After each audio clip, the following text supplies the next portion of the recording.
On se le cachera pas, l'argent, c'est quand même encore un tabou en 2026. Ça devrait pas, mais ça l'est.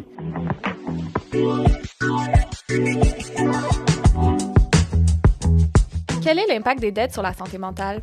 Un impact énorme. C'est que ça vient souvent polluer toutes les sphères de la vie. Donc, la santé mentale, c'est clair, mais aussi la famille, le travail et autres. Est-ce que tes clients vivent de l'insomnie financière? Bien, c'est vraiment courant, puis les gens, ils vont nous le dire comme d'entrée de jeu. Puis moi, j'aime bien commencer mes rencontres. En fait, c'est un de mes buts, là, de redonner le sommeil aux gens. C'est pour ça que je me lève le matin, c'est pour ça que j'aime faire ce travail-là.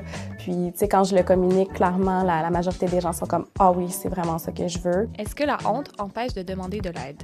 Et vraiment, c'est une émotion super courante, super normale en fait. On se cachera pas, l'argent c'est quand même encore un tabou en 2026, ça devrait pas, mais ça l'est. Puis comme les gens, ils en parlent pas nécessairement dans leur cercle, ben ils pensent qu'ils sont les seuls à vivre ça. Le stress financier peut-il mener à un burn-out? Oui, je pense que ça peut y contribuer. On rencontre beaucoup de gens qui sont en arrêt de travail, puis souvent, ils vont pas avoir identifié les difficultés financières comme une cause de leur arrêt de travail, mais clairement, c'est peut-être pas la cause, mais ça fait partie du processus de guérison, tu sais, de régler ça, qui peut contribuer à leur stress et à, tu sais, toute la spirale là, de ce qui fait qu'ils se sentent pas bien. Parler de ses dettes, est-ce que ça soulage? Ah oui, je le vois tous les jours dans mon bureau, le soulagement. Je le vois, je l'entends, puis dans les suivis là, qu'on fait avec les gens au fil des mois après la procédure, c'est encore plus flagrant parce que là, on est en mesure de voir à quel point ça a changé leur vie.